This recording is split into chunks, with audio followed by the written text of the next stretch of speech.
espesyal na sayaw ang pinag-aralan ni Barbie Fortesa bilang paghahanda sa role niya sa Pulang Araw? Ay! Sa Lunes na to. Oo, excited ako dyan. A. Polka or B.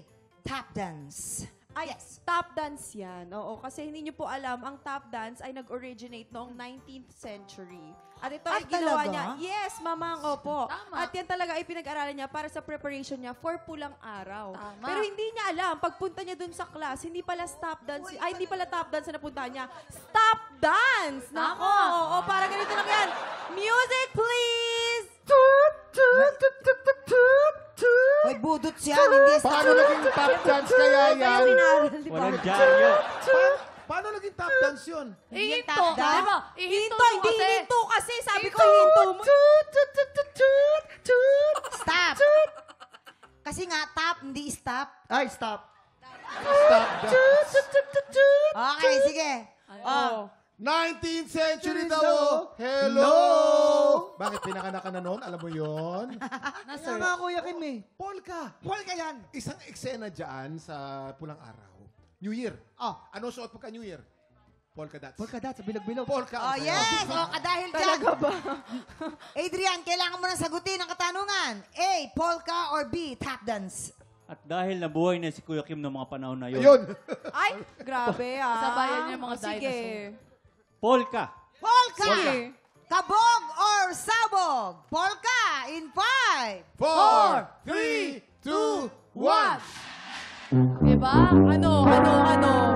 Minamaliit mo kaming mga Gen Z, ha? Tap dance. Grabe Nag-aral ka. si Barbie ng tap dance para sa karakter niya sa Pulang Araw. Halika, Sabi dali. sa'yo.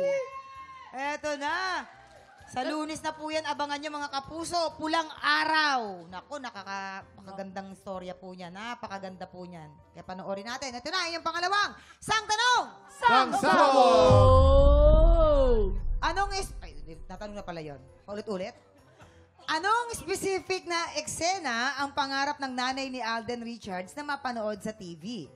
A. Eksena na nakasakay sa kabayo si Alden. Or B. Eksena na sinasagip ni Alden ang leading lady. Yes, Kuya Kim. Hindi, eksena talaga na dati kasi nakasakay na siya ng elephant eh. Eksena? Papunta na sa eczema. Eksena. Ang arte mo kasi magsalita. Dati kasi nakasakay na siya ng elephant, naka-giraffe. Ngayon gusto siyang, ng nanay niya, makita siya, nakasakay sa kabayo. Kabayo. Kabayo na kay umbrella. Kasi umuulan eh. Kailangan naka-umbrella. Pero Alright. nakasakay sa kabayo. Ang hirap yun, Kuya Kim. Mahirap. Tama. So, kabayo, ha? Yes, Ay. dito naman. Nagawa niya na yun, di ba? Oo, Ano hindi ba kayo- yan? Ay, hindi kayo na...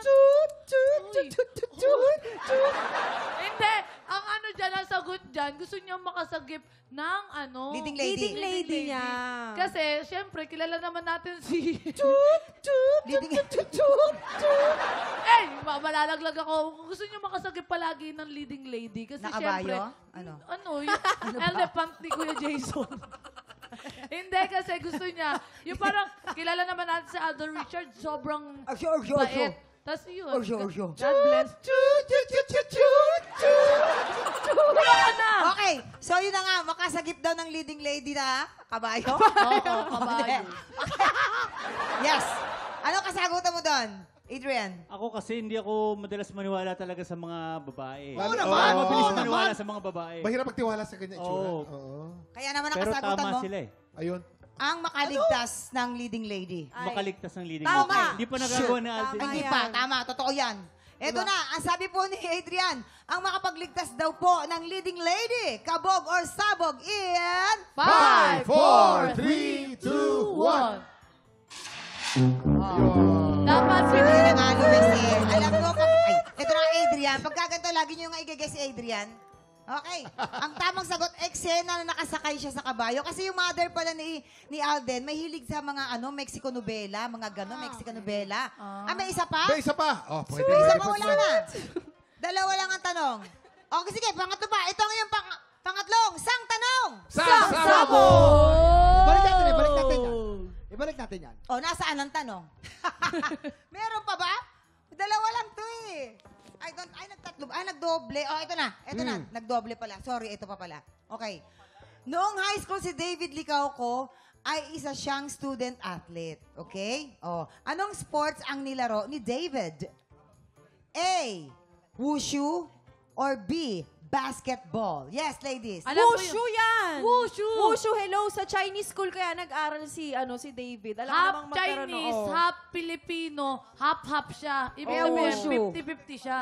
Wushu Yun yan. Wushu. Ah, wushu. Imposibleng merong wushu sa ano. Sinabi sa ibang kanya, school. David, Sige ang na, pogi sige na. mo. Wushu. Okay na, humahaba na yung wushu mo. Basketball. Basketball. Basketball. Kasi sa Chinese kasi, puro wushu na eh. Kailangan naman basketball. Okay. Bihira lang Louis- sila eh. Adrian, kailangan mo na sumagot. Oh, nakakasama. Wushu or A, B, basketball? Wushu, Chinese yan eh. Wushu! Wushu! Okay. Sabi po niya wushu. Wushu! Kabog Wushu! or sabog in... 5, 4, 3, 2, 1. Perfect! Basketball!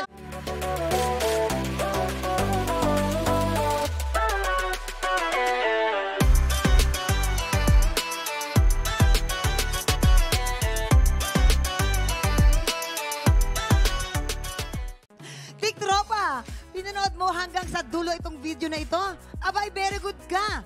For more happy time, watch more TikTok Lock videos on our official social media pages and subscribe to GMA Network official YouTube channel.